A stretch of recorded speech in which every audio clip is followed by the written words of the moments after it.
नमस्कार भक्ति फैमिली। मैं आकाश देशवाल स्वागत करता हूं आपका एक और नई वीडियो में। उम्मीद करते हैं आप सब अच्छे होंगे।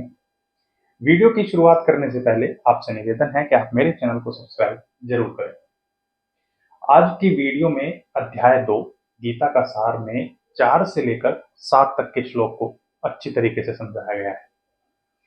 इन सभी श्लोकों में आपको ये जानने को मिलेगा कि किस तरह अर्जुन को भगवान श्री कृष्ण के रूप में अपना नया गुरु मिलता है और अब अर्जुन अपनी तमाम जो परेशानियां हैं, वे परेशानियां जिनकी वजह से वो इस धर्म के युद्ध में अपने हथियार छोड़ने को मजबूर थे, उनको गुरु के समक्ष रखता है। अर्जुन उवाच कथम भीष्महं संख्ये द्रोणं च मधुसूदन इषुभिः प्रतियोत्स्यामि पूजा हर्वरिसूदन। अर्जुन ने कहा, हे शत्रुहंता, हे मधुसूदन, मैं युद्ध भूमि में किस तरह भीष्म तथा द्रोण जैसे पूजनीय व्यक्तियों पर उलटकर बाण चलाऊंगा। तात्पर्य, भीष्म पितामह तथा द्रोणाचार्य जैसे सम्मान्य व्यक्ति सदैव पूजनीय हैं। यदि वे आक्रमण भी करें तो उन पर उलटकर आक्रमण नहीं करना चाहिए। यह सामान्य शिष्टाचार है कि गुरुजनों से वाग्युद्ध युद्ध भी ना किया जाए। यहां तक कि यदि कभी वे रूक्ष व्यवहार करें तो भी उनके साथ रूक्ष व्यवहार ना किया जाए। तो फिर भला अर्जुन उन पर बाण कैसे छोड़ सकता था? क्या कृष्ण कभी अपने पितामह नाना उग्रसेन या अपने आचार्य संदीपनी मुनि पर हाथ चला सकते थे? अर्जुन ने कृष्ण के समक्ष ये ही कुछ तर्क प्रस्तुत किए। श्लोक 5। गुरुन हत्वा ही महानुभावान श्रेयो भोक्तुम भेक्ष्यम पीह लोके हत्वार्थ कामास्तु गुरुनिहेव भुज्य भोगान रुधिर प्रतिग्धान। ऐसे महापुरुषों को जो मेरे गुरु हैं, उन्हें मारकर जीने की अपेक्षा इस संसार में भीख मांगकर खाना अच्छा है। भले ही वे सांसारिक लाभ के इच्छुक हों, किंतु हैं तो गुरुजन ही।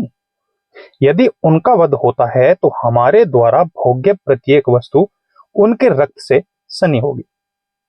तात्पर्य, शास्त्रों के अनुसार ऐसा गुरु जो नित्य कर्म में रत हो और जो विवेक शून्य हो, त्याज्य है।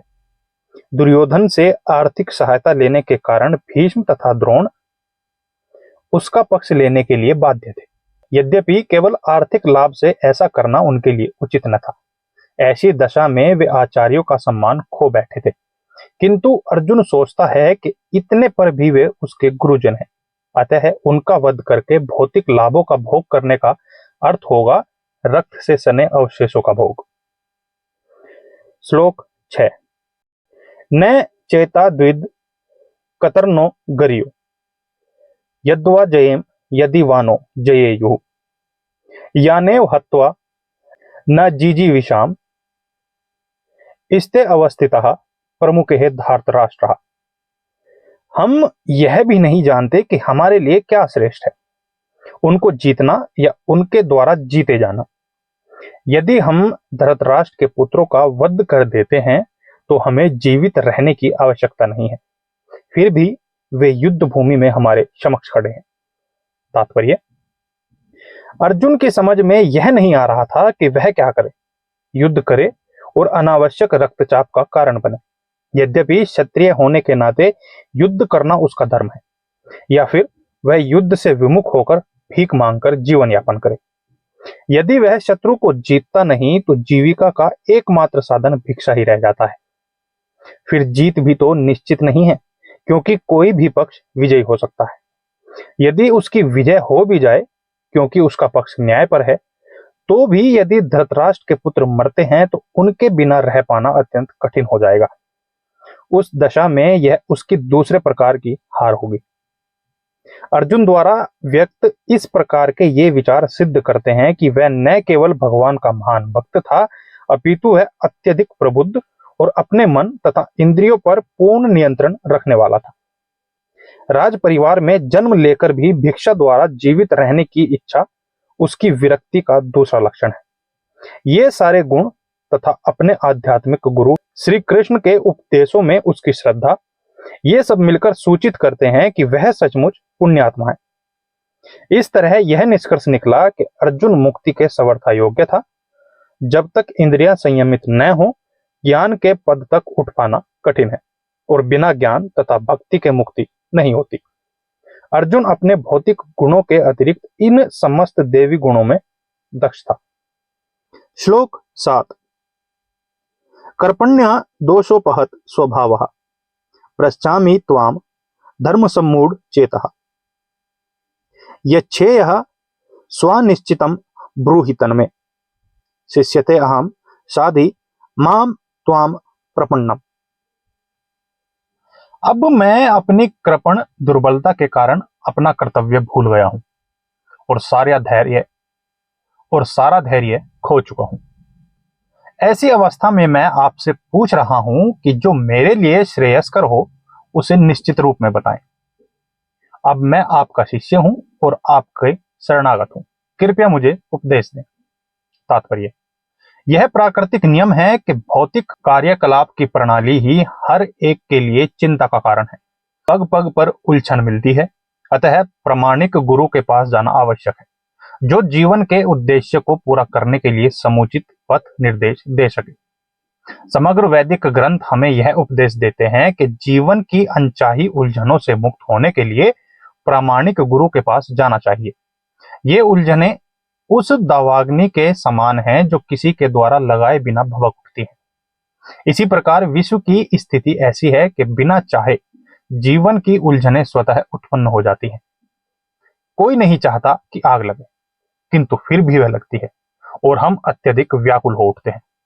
अतः वैदिक वामज्ञ उपदेश देता है कि जीवन की उलझनों को समझने तथा उनका समाधान करने के लिए हमें परंपरागत गुरु के पास जाना चाहिए। जिस व्यक्ति का प्रामाणिक गुरु होता है वह सब कुछ जानता है, अतः मनुष्य को भौतिक उलझनों में न रहकर गुरु के पास जाना चाहिए। यही इस श्लोक का तात्पर्य है। आखिर भौतिक उलझनों में कौन सा व्यक्ति पड़ता है? वह जो जीवन की समस्याओं को नहीं समझता। बृहदारण्यक उपनिषद में व्याकुल मनुष्य का वर्णन इस प्रकार हुआ है। यो वा एतदक्षरम गार्गे विदित्वा इस्मान लोका तप्रेति स कृपणा। कृपण वह है जो मानव जीवन की समस्याओं को हल नहीं करता और आत्म साक्षात्कार के विज्ञान को समझे बिना कुकर सुकर की भांति इस संसार को त्याग कर चला जाता है। जीव के लिए यह मनुष्य जीवन अत्यंत मूल्यवान निधि है, जिसका उपयोग वह अपने जीवन की समस्याओं को हल करने में कर सकता है। अतः जो इस अवसर का लाभ नहीं उठाता वह कृपण है। ब्राह्मण इसके विपरीत होता है, जो इस शरीर का उपयोग जीवन की समस्त समस्याओं को हल करने में करता है। यह एतदक्षरम गार्गी विदित्वा इस्माल लोकात् प्रेति स ब्राह्मण। देहात्म बुद्धि वश कृपण या कंजूस लोग अपना सारा समय परिवार, समाज, देश आदि के लिए अत्यधिक प्रेम में गंवा देते हैं। मनुष्य प्रायः चर्म रोग के आधार पर अपने पारिवारिक जीवन अर्थात पत्नी, बच्चों तथा परिजनों में आसक्त रहता है। कृपण यह सोचता है कि वह अपने परिवार को मृत्यु से बचा सकता है, अथवा वह यह सोचता है कि उसका परिवार या समाज उसे मृत्यु से बचा सकता है। ऐसी पारिवारिक आसक्ति निम्न पशुओं में भी पाई जाती है, क्योंकि वे भी बच्चों की देखभाल करते हैं। बुद्धिमान होने के कारण अर्जुन समझ गया था कि पारिवारिक सदस्यों के प्रति उसका अनुराग तथा मृत्यु से उनकी रक्षा करने की उसकी इच्छा ही उसकी उलझनों का कारण है। यद्यपि वह समझ रहा था कि युद्ध करने का कर्तव्य उसकी प्रतीक्षा कर रहा था, किंतु कृपण दुर्बलता के कारण अपना कर्तव्य नहीं निभा रहा था। अतः वह परम गुरु भगवान कृष्ण से कोई निश्चित हल निकालने का अनुरोध कर रहा है। वह कृष्ण का शिष्यत्व ग्रहण करता है। वह मित्रतापूर्ण बातें बंद करना चाहता है। गुरु तथा शिष्य की बातें गंभीर होती हैं और अब अर्जुन अपने मान्य गुरु के समक्ष गंभीरता पूर्वक बातें करना चाहता है। इसलिए कृष्ण भागवत गीता ज्ञान के आदि गुरु हैं और अर्जुन गीता समझने वाला प्रथम शिष्य है। अर्जुन भगवत गीता को किस तरह समझता है यह गीता में वर्णित है।